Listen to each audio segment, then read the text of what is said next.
नमस्कार दोस्तों, मैं कश्यप स्वागत करता हूं आपका आहट एक अनहोनी की चैनल पर। दोस्तों, अगर आपके पास भी ऐसी कहानियां हैं तो आप भी मुझे मेरे ईमेल पर भेज सकते हैं। मैं उन कहानियों को अपनी आवाज़ दूंगा यूट्यूब के माध्यम से।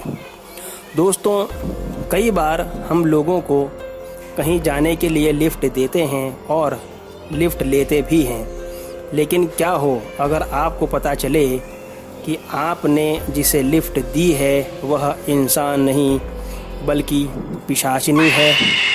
ऐसी ही एक घटना घटी थी नावेद के साथ। आइए सुनते हैं आगे की कहानी नावेद के शब्दों में। दोस्तों, मैं एक रिक्शा ड्राइवर हूँ और आज करीब 12 साल हो गए मुझे ऑटो चलाते हुए। दोस्तों, करीब 9 साल पहले की ये बात है जब मेरे साथ यह हादसा हुआ था जो मैं आज तक नहीं भुला पाया हूँ। उस रात काफ़ी बारिश हो रही थी और मैं स्टेशन जाने के लिए निकला था, जहाँ से मुझे ज़्यादातर लंबी दूरी के भाड़े 1.5 गुना भाड़े पर मिल जाया करते थे। उस दिन तेज़ बारिश हो रही थी और काफ़ी ज़्यादा देर से होने की वजह से ठंड भी बहुत बढ़ गई थी। मैं स्टेशन के बाहर रिक्शा लाकर 2-3 ऑटो वालों के साथ में चाय की चुस्की ले रहा था। तभी मैंने देखा कि एक औरत जो बुरखे में थी जाकर के मेरी ऑटो में बैठ गई। तब दोस्तों ने भी कहा कि जा नावेद, तुझे सवारी मिल गई, और मैं खुश होकर के ऑटो में जाकर बैठ गया और मैंने उन मोहतरमा से पूछा कि आपको कहाँ जाना है। तब उन्होंने कहा कि मंजिल हवेली जाना है। दोस्तों, तब मुझे बड़ा आश्चर्य हुआ क्योंकि मंजिल हवेली के आसपास का इलाका अमूमन खाली ही रहता है, क्योंकि वहाँ सालों से अब खंडहर और जर्जरित इमारतें ही हैं। मैंने ऑटो चालू की और मैं उस औरत को हवेली तक ले गया और जैसे ही मैंने ऑटो रोकी कि तुरंत उस औरत ने मुझे 500 रुपये दे दिए और कहा कि रोज़ इसी समय स्टेशन पर मिलूं, और वह मुझे रोज़ 500 रुपये देगी। दोस्तों, भाड़ा सिर्फ 90 रुपये का था और उसने मुझे 500 रुपये दिए तो मैं बहुत खुश हो गया, क्योंकि ये मेरे लिए बहुत बड़ी रकम थी। और मैंने उससे कह दिया कि हाँ, मैं रोज़ आपको लेने के लिए आ जाऊँगा। दोस्तों, भाड़ा लेकर घर जाने के बाद मुझे बड़ी कमज़ोरी महसूस होने लगी, तो मैं सीधा घर जाकर सो गया और दूसरे दिन दोपहर तक सोने के बाद थोड़ा खाना खाकर वापस सो गया, क्योंकि शरीर अब भी कमज़ोर ही लग रहा था। लेकिन रात को वह भाड़ा लेने के लिए मैं फिर से स्टेशन जाने के लिए निकल गया। ठीक उसी समय वह औरत आके ऑटो में बैठ गई और कहा कि चलो। मैं उसे लेकर जा रहा था, तब मुझे अचानक उससे बात करने की इच्छा हुई, तो मैंने शीशा थोड़ा घुमाकर उसे देखने की कोशिश की।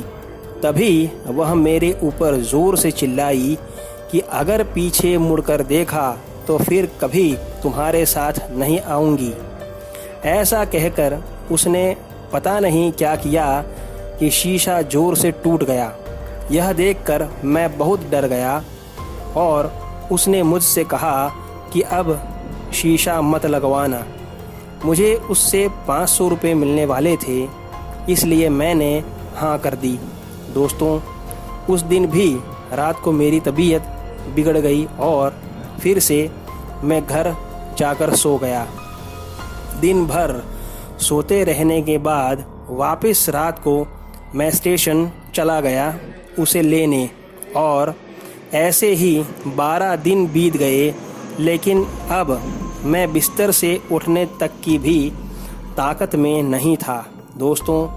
और मैंने सोचा कि मैं आज उसे लेने नहीं जाऊंगा, क्योंकि मैं जा ही नहीं सकता था और मैं खाना खा के सो गया दोस्तों।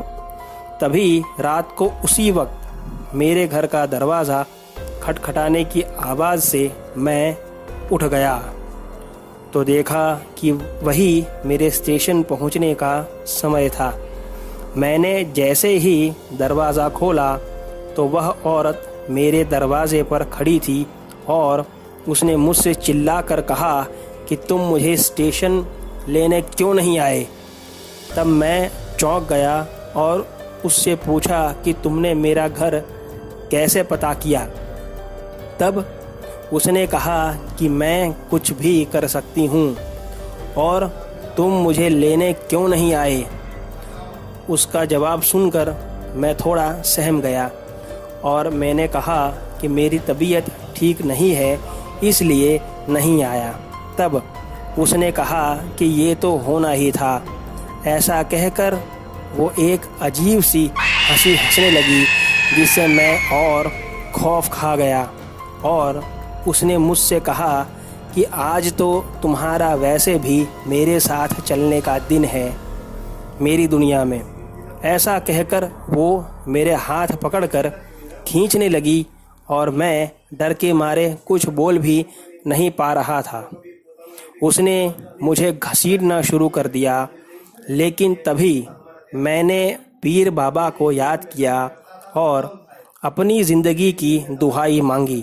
तभी अचानक से उसने मेरा हाथ छोड़ दिया और मुझ पर ज़ोर से चिल्लाकर बोली कि ये तुझे कब तक बचाएगा, मैं देखती हूँ। ऐसा कहकर वह वहाँ से गायब हो गई दोस्तों। उस हादसे के बाद मैंने रात को रिक्शा चलाना छोड़ ही दिया, लेकिन उस दिन से ही मेरी तबीयत पीर बाबा के बदौलत ठीक हो गई और वह मखलूक मुझे उस दिन के बाद कभी नहीं दिखी। तो दोस्तों, ये थी हमारी आज की कहानी। आपको ये कहानी कैसी लगी आप मुझे कमेंट बॉक्स में लिख करके ज़रूर बताइएगा। धन्यवाद।